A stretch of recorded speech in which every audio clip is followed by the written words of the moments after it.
बिस्मिल्लाहिर्रहमानिर्रहीम। अस्सलाम वालेकुम। आप सभी का इस्तकबाल है। आप देख रहे हैं स्पेशल रिपोर्ट और स्पेशल रिपोर्ट को आप तक पहुंचाने में हमारे साथ ताउन कर रही हैं अदफर स्पाइसेस और मैं हूं आपका मेज़बान मीर हिलाल हाजुरी, हाजिर खिदमत।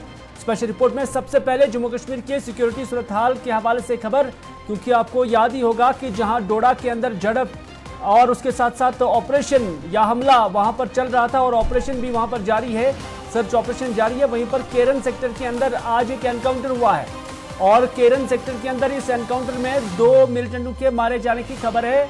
और इस हवाले से फौज ने भी इस केरन के कुपवाड़ा के केरन इलाके के अंदर जो एनकाउंटर हुआ है उसमें 2 मिलिटेंटों के मारे जाने की तस्दीक की है।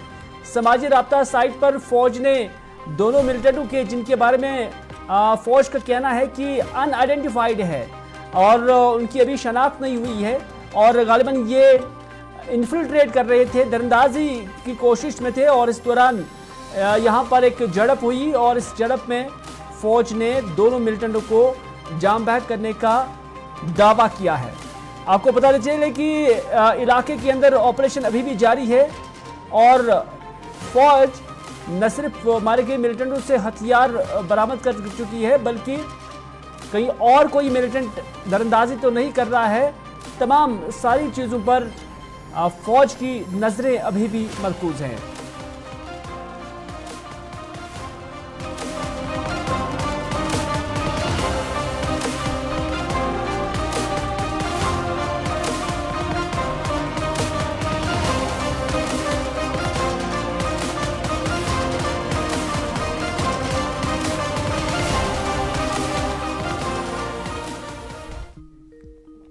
चलिए केरन कुपवाड़ा के बाद रुख करते हैं डोडा का, क्योंकि डोडा पिछले कुछ दिनों से सिक्योरिटी नुक्ते नज़र से काफ़ी बॉयल है और यहाँ पर डोडा के जंगलात के अंदर अगरचे झड़प हुई थी और उसके बाद मिलिटेंटों का जो है उन्हें तलाश किया जा रहा है। वहीं पर डोडा के अंदर एक और हमले में एक स्कूल के अंदर जो फौज का कैंप था उस पर हमला किया गया था, जिसके नतीजे में 2 फोर्सेस के जो एहलकार हैं वो जख्मी हुए हैं।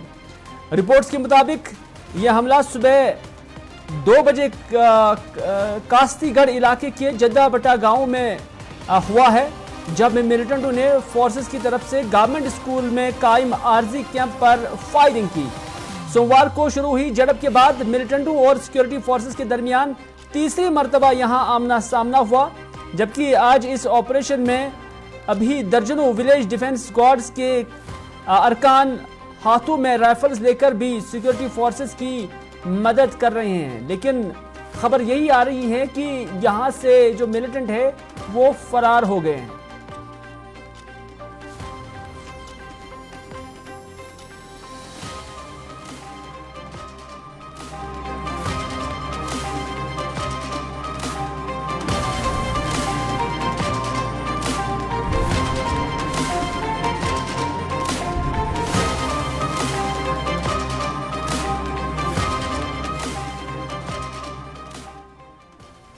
तो अगली खबर में बात करते हैं पुलिस की। पुलिस ने गुज़श्ता शब सीनियर एडवोकेट और साबिक general secretary Jammu Kashmir high court bar association Mohammad Ashraf Bhatt को उनकी रिहाइशगाह से गिरफ्तार किया।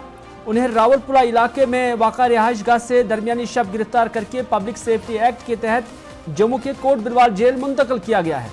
बता दें कि इससे कबल पुलिस ने बाबर कादरी कत्ल मामले में बार के साबिक सदर मियां अब्दुल कोयूम को भी गिरफ्तार करके साबिक सदर नजीर अहमद रोंगा और मियां कोयूम के भतीजे एडवोकेट मियां जफर को भी गिरफ्तार किया था। आपको याद ही होगा कि बाबर कादरी कत्ल मामले में ये गिरफ्तारियां की गई हैं और इस हवाले से पुलिस मजीद जो है तहकीकात जारी रखी हुई है।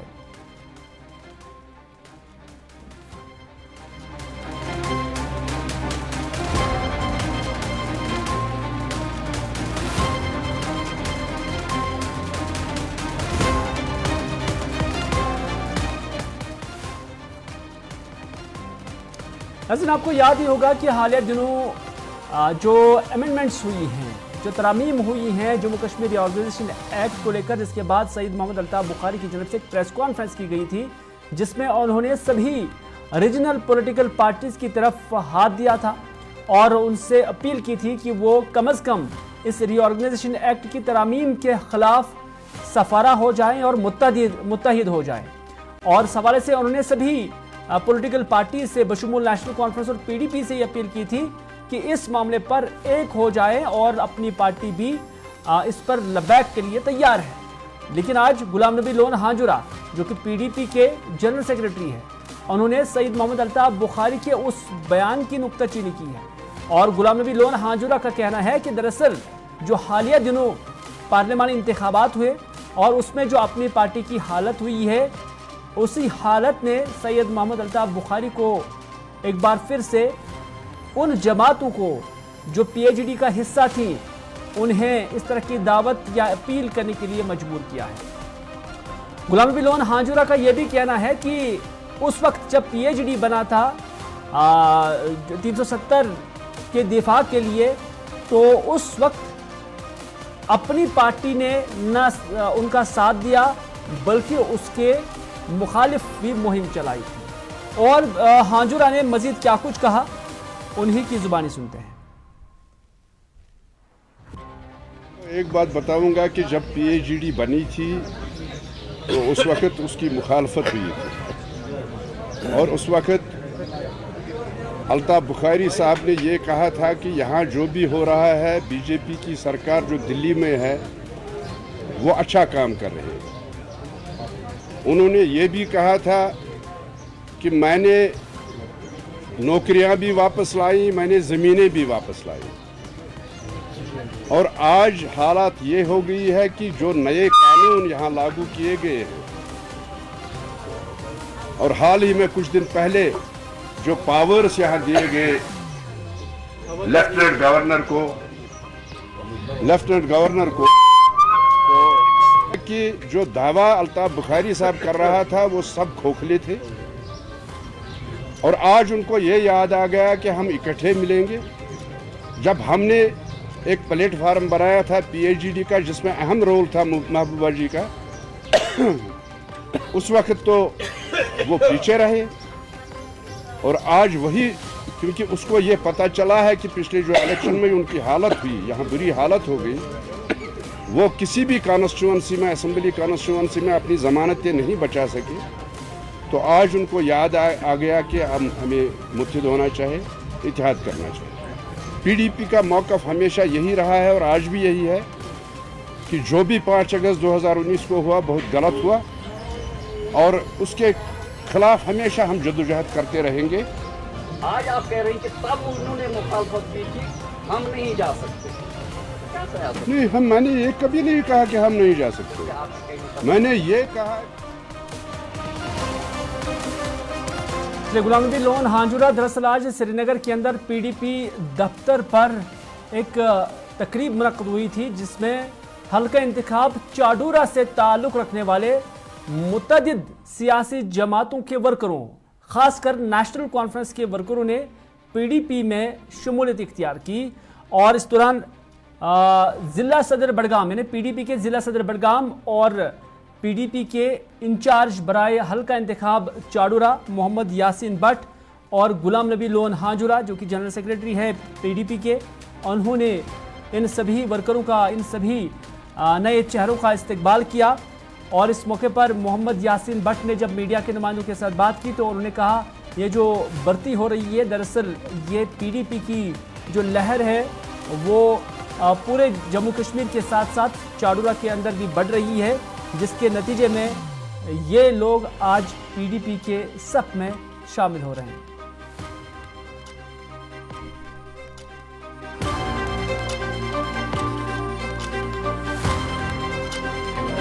देखिए, आज हमने चाडूरा कॉन्स्टिट्यूंसी से ज्वाइनिंग की है।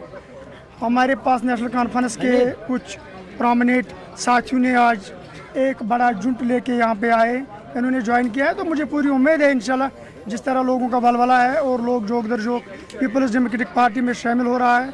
खासकर चाडूरा की मैं बात करूँगा, आपने खुद देखा है आज जो यहाँ पे हमने ज्वाइनिंग की है। तो मुझे पूरी उम्मीद है इसे चाडूरा कॉन्स्टिट्यूंसी में इंशाल्लाह कल आने वाला हमारे लिए ठीक होगा। मोहम्मद आसिफ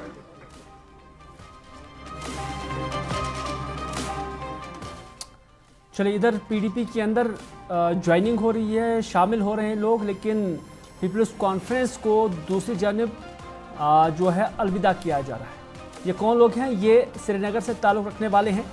मोहम्मद अशरफ भट्ट और गुलाम मोहम्मद ऋषि, जो कि डिस्ट्रिक्ट वाइस प्रेसिडेंट श्रीनगर और डिस्ट्रिक्ट सेक्रेटरी श्रीनगर, उन्होंने अपना जो इस्तीफ़ा दिया है समाजी राब्ता साइट पर भी उन्होंने लिखा है और उसमें उन्होंने कहा कि उन्हें कोई ताल्लुक़ नहीं है जो पीपल्स कॉन्फ्रेंस है, और इस हवाले से उन्होंने कहा कि उन्होंने अपना रेजिग्नेशन जो है वो सबमिट किया है।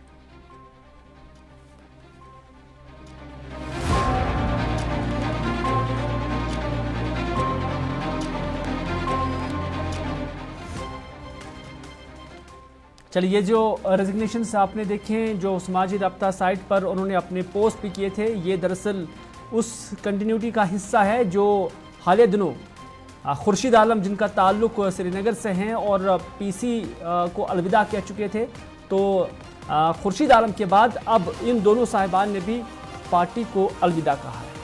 उधर भारतीय जनता पार्टी के कौमी जनरल सेक्रेटरी तरुण चुग आज बानिहाल के अंदर थे और बानिहाल का दौरा करके पार्टी वर्करों के साथ एक मीटिंग भी मुनक्कद की।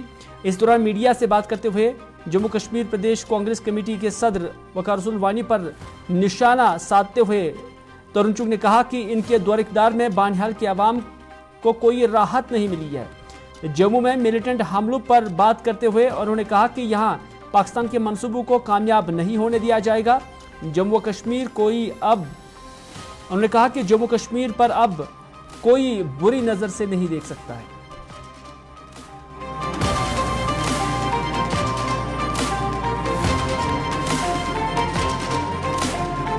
बनिहाल की जनता रसूल वानी के अत्याचारों से पहले ही ग्रस्त है।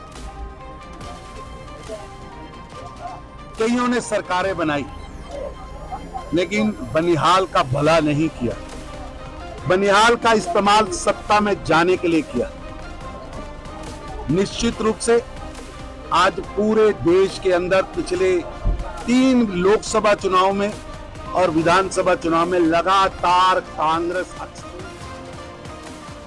उधर शोपियां के अंदर नेशनल कॉन्फ्रेंस की जानब से एक रोज़ा कन्वेंशन मुनक़्क़द हुआ, जिसमें पार्टी के सीनियर लीडर शबीर अहमद कुल्ले यहाँ पर मौजूद थे और उन्होंने जब कन्वेंशन से खिताब किया तो उन्होंने कहा कि मरकज़ी सरकार की तरफ से एलजी को वसी तर इख्तियारात दिए जाने की नेशनल कॉन्फ्रेंस मजम्मत करती है। शबीर कुल्ले ने अपने खिताब में कहा कि यह तरामीम जम्मू कश्मीर की खुद मुख्तारी और यहाँ के अवाम के हुकूक के खिलाफ है। उन्होंने कहा कि नेशनल कॉन्फ्रेंस इस तरह के इक़दामात के खिलाफ आवाज़ बुलंद करती रहेगी। देखिए, इलेक्शन जब उसका बुगल बजेगा तो फिर हम उसका जवाब खुद ही देंगे। ये करते हैं, सबड़ाजी करते हैं, शायद इनको ये लगता है कि हम इलेक्शन ही ना करें, तो डराने धमकाने के लिए कभी चीफ इसके पावर्स देते हैं, कभी वो ऑर्डिनेंस निकालते हैं या अमेंडमेंट करते हैं। नाज़रीन, अगली खबर में बात करते हैं उस हसास मामले की जो हमारी रोज़मर्रा ज़िंदगी में आए रोज़ जिनका हमें सामना करना पड़ता है। वो है डायग्नोस्टिक सेंटर्स और जो मुख्तलिफ लेबॉरेटरीज़ वादी कश्मीर के अंदर या जम्मू कश्मीर के अंदर काम कर रही है। आपको याद दिला रहे कि जब जम्मू कश्मीर एक स्टेट थी, यानी यूटी बनने से पहले जो यहाँ के कवानीन थे उसके मुताबिक directorate of health services Kashmir जो है इन्हें रजिस्टर करता था, एक नोडल एजेंसी थी जो उन्हें रजिस्ट्रेशन देता था। लेकिन उसके बाद अब कवानीन में तरामीम जब आ गई और कानून बदल गए तो उसके बाद अब सीएमओ ऑफिस से उन्हें ये कंसेंट या ये रजिस्ट्रेशन मिलती है। हालांकि इसके लिए और भी कुछ चीज़ें दरकार होती हैं, लेकिन अहम बात यह है कि उससे पहले साल 2020 से पहले यहाँ कोई भी लैब एस्टैब्लिश करने के लिए किसी एमबीबीएस डॉक्टर की ज़रूरत नहीं हुआ करती थी इस लैब की परमिशन के लिए। लेकिन माना जा रहा है कि अब कोई लैब अगर आपने एस्टैब्लिश करनी है तो उसके लिए आपने एक एमबीबीएस डॉक्टर को रखना बहुत ज़रूरी है। न सिर्फ इतना बल्कि इन टेस्टों की रेट के हवाले से भी मामला काफ़ी वक्त से हम भी उठाते आए, यानी इनका रेट कोई तय नहीं कर पाता है गवर्नमेंट स्तर पर, बल्कि जो इसकी एक एसोसिएशन है जो इन्हीं जो लैब मालिकान होते हैं, डायग्नोस्टिक सेंटर्स मालिकान होते हैं, वही उन्हीं की जो एसोसिएशन है वही तय भी करती है। लेकिन इसके लिए कोई बोर्ड क्यों नहीं बनता है, ये फ्लक्चुएशन रेट्स के अंदर क्यों है, इन दोनों मामलों को लेकर हम आज बात करना चाहेंगे। और इस अहम और हसास मामले को लेकर बात करने के लिए हम जुड़ने की कोशिश करेंगे रूफ रंगरेज, जो कि Kashmir private diagnostic centres association Jammu Kashmir के सदर भी हैं। रूफ साहब, आपका इस्तकबाल है। बड़ी मुद्दत के बाद आपके साथ मुलाकात हो रही है और एक बार फिर से वही मसला जो आप उठाते आए हैं। लेकिन सबसे पहले जानना चाहेंगे कि गवर्नमेंट की जानब से क्राइटेरिया रखा गया है कि अब अगर आपने कोई लैब एस्टैब्लिश करनी है तो उसके लिए MBBS डॉक्टर का होना ज़रूरी है। तो आपकी जो एसोसिएशन है वो इसकी मुखालफत करती नज़र आ रही है। आप कैसे समझते हैं कि ये अवाम के मुफाद में नहीं है या आपके मुफाद में नहीं है, या ये कोई बेफायदा अमल है? बहुत बहुत शुक्रिया हिलाल साहब आपका। सबसे पहले मैं आपसे ये कहूँ कि हम मुखालफत नहीं कर जी। एक एक्ट आया है 2018 में सेंटर की तरफ से, क्लिनिकल एस्टैब्लिशमेंट एक्ट, और उसके तहत हमसे कहा गया कि आप अपनी जो जनरल लैब्स है वो रजिस्टर करें जी, जिसमें हमें साफ साफ कहा गया कि आपको एक MBBS डॉक्टर बोर्ड करना है और उसके तहत ही आपकी जो जनरल लैब है वो रजिस्टर होगी जी। तो मसला ये है कि 2018 से पहले ऐसा कोई कानून ही नहीं था और 3 लाख से ज्यादा जो सेल्फ एम्प्लॉयड लेबोरेटरी टेक्नीशियंस हैं पूरी इंडिया में अपना काम अच्छे से कर रहे थे। 2018 के बाद ये कानून बनने के बाद हमसे कहा गया कि MBBS डॉक्टर को बोर्ड करना जरूरी है, ये लाजमी है, तभी जाके आपकी लैब्स जो है वो रजिस्टर होंगी।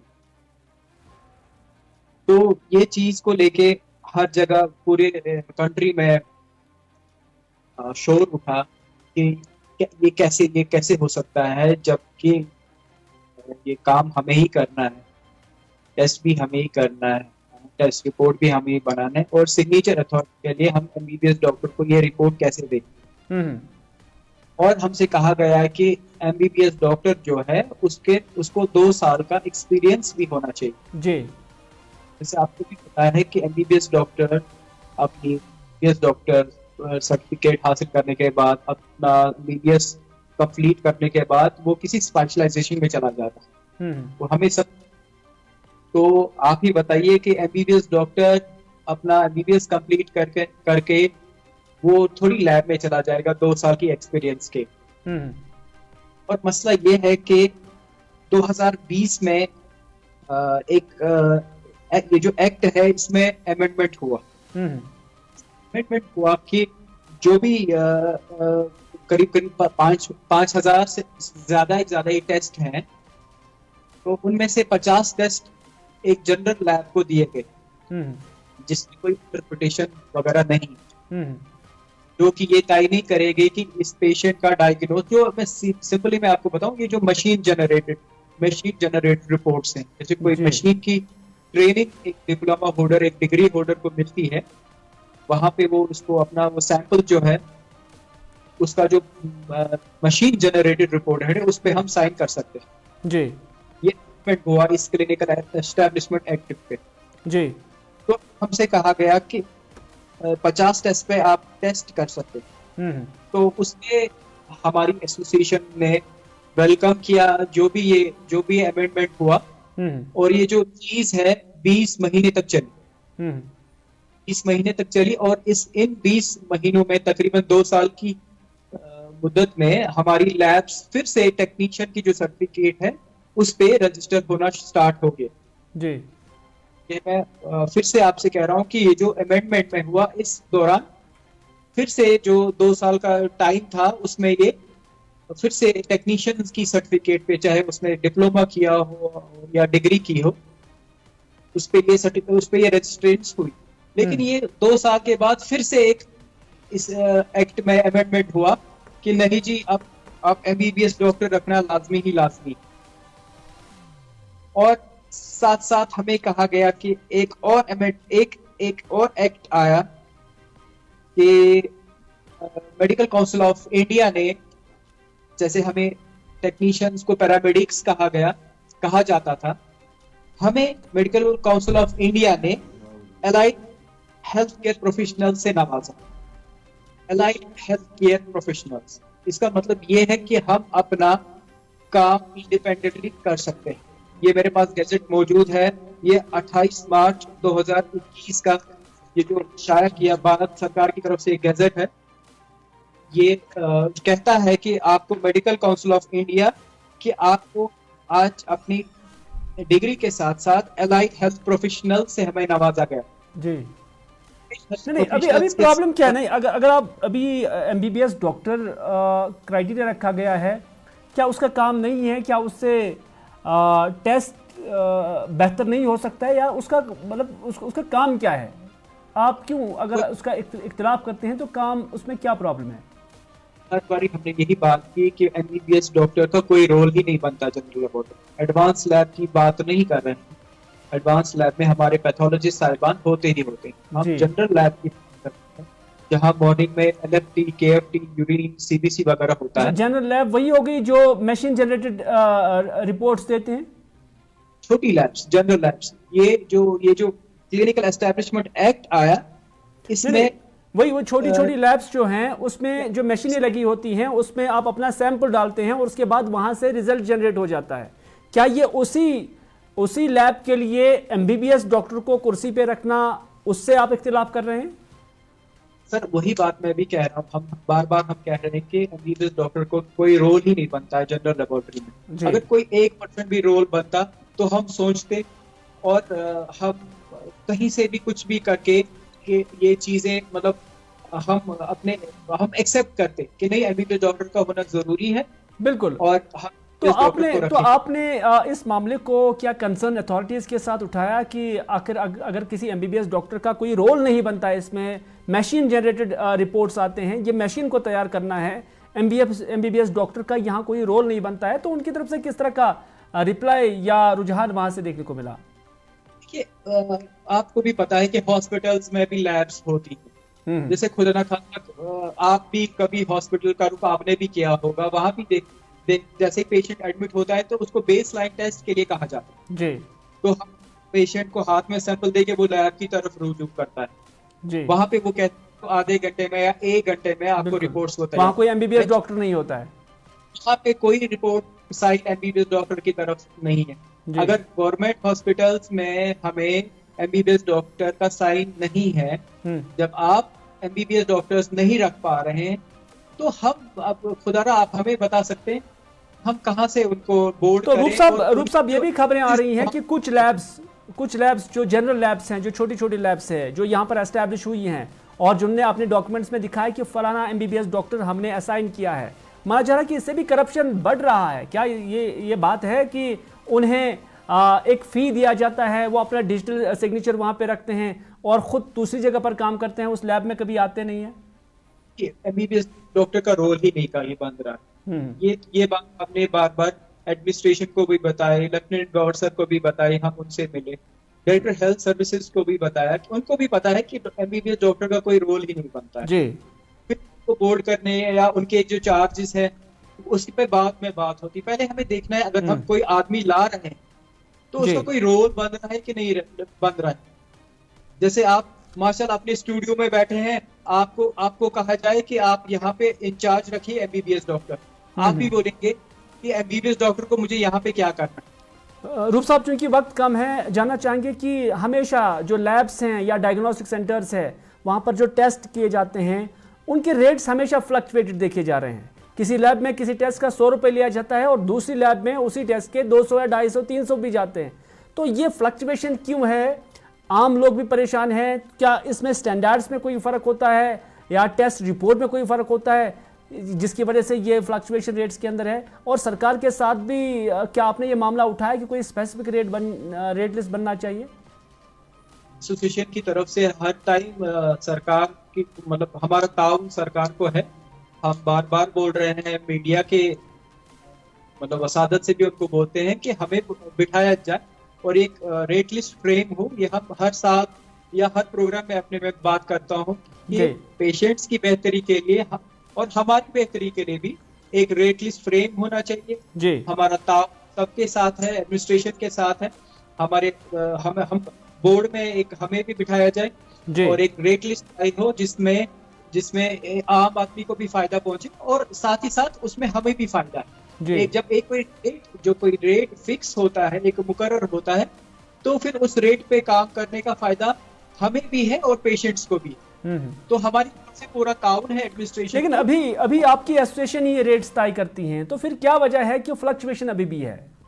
2012 में गवर्नमेंट की तरफ से रेट लिस्ट आया है। 2012 से आज तक एक डेकेड का वक्त गुजरा है रेट लिस्ट आने में। एडमिनिस्ट्रेशन से डीसी साहब के पास भी हमने रिटन दिया है, डीकॉम साहब के पास भी हम गए हैं कि एक रेट लिस्ट तय हो जिसपे हम भी नजर रखें कि ये रेट लिस्ट जो गवर्नमेंट की तरफ से आएगा वो हर किसी लैब में टंगा हो और एक स्ट्रीमलाइन, एक मतलब जो रेट्स हैं स्ट्रीमलाइन पे आ जाए, एक रेट लिस्ट फ्रेम हो जिससे ये जो आम आदमी और हमारे बीच में जो एक परेशानी मैं कह सकता हूँ उठी है, खत्म हो जाए वंस फॉर ऑल। लेकिन गवर्नमेंट उस पर कोई कॉग्निजेंस या कोई नोट नहीं लेता है? कुछ भी नहीं दे आज तक, तो फिलहाल तो कुछ नहीं लिया। मैं आपकी वसादत से एडमिनिस्ट्रेशन तक ये बात मतलब उनके तक ये बात पहुंचाना चाहते हैं कि रेट लिस्ट फ्रेम होना चाहिए और जहां पे भी हमारे ताउन की जरूरत है हम उनके साथ हैं। बहुत बहुत शुक्रिया रूप साहब बात करने के लिए। चूंकि लैब से रिलेटेड और डायग्नोस्टिक सेंटर से रिलेटेड और भी मसाइल हैं, मुमकिन तौर पर किसी और नए प्रोग्राम में उसके साथ भी जो है गुफ्तगू करेंगे, ताकि अवाम के अंदर भी जो कन्फ्यूजन्स हैं और अवाम के अंदर भी जो मालूमात पहुंचनी चाहिए वो हम उन तक पहुंचाए, ताकि उन्हें बेटर ट्रीटमेंट के साथ साथ एक अच्छा जो टेस्ट रिपोर्ट है वो भी मिल जाए और उन्हें ज़्यादा पैसा भी खर्च ना करना पड़े। बहुत बहुत शुक्रिया रूप रंगरेज साहब हमारे साथ जुड़ने के लिए।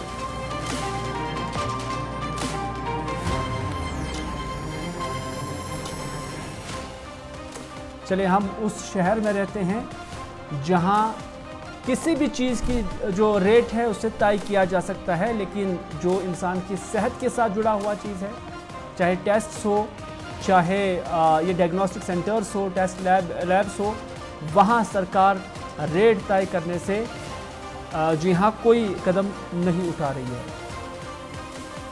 इधर जम्मू कश्मीर की सिक्योरिटी सूरत हाल को लेकर नई दिल्ली के अंदर एक हंगामी मीटिंग बुलाई गई है और ज़राए के हवाले से खबर है कि अभी ये मीटिंग शुरू होने जा रही है और इसमें जम्मू कश्मीर का जो सिक्योरिटी कंसर्न है उस पर तबादला ख्याल किया जाएगा। वज़ीर आज़म गालिबन इस मीटिंग के अंदर जो है शामिल रहेंगे। अभी ये खबर आ रही है कि दिल्ली के अंदर एक बड़ी डेवलपमेंट अभी हो रही है जम्मू कश्मीर को लेकर। आपको याद ही होगा कि नॉर्थ से लेकर साउथ तक और उसके बाद जम्मू के रीजन्स के अंदर जो पे दर पे हमले और आए रोज फोर्सेस को नुकसान भी उठाना पड़ रहा है, उसी का नोटिस लेते हुए मरकजी सरकार अब एक बार फिर से एक मीटिंग कर रही है और वज़ीर आज़म नरेंद्र मोदी और दाखिला वज़ीर अमित शाह, डिफेंस मिनिस्टर राजनाथ सिंह और दीगर इस मीटिंग के अंदर शामिल रहेंगे।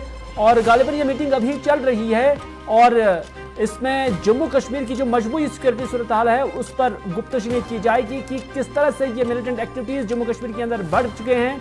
और चूंकि आने वाले वक्त में जम्मू कश्मीर के अंदर इंतखाबात भी हैं और इंतखाबात से कबल इस तरह के जो हमले हो रहे हैं जिसमें सिक्योरिटी फोर्सेस को भारी नुकसान उठाना पड़ रहा है, इसके वजूहात क्या है ये जानने के लिए अभी टॉप लेवल की जो मीटिंग है वो नई दिल्ली के अंदर बुलाई गई है और इसमें फौज और उसके साथ साथ सीआरपीएफ और जम्मू कश्मीर के जो पुलिस है उनकी मौजूदगी भी ज़राए के हवाले से है। और कुल मिलाकर जम्मू कश्मीर का जो मजमूई सिक्योरिटी सूरत हाल है और पिछले दिनों जो डोडा हो या उसके साथ साथ करना के अंदर आज का एनकाउंटर हो या उससे पहले भी जो एनकाउंटर्स हुए हैं, हमले हुए हैं, तो उस पर गुफ्तशनीद हो रही है। ये ज़राए के हवाले से खबर मिल रही है।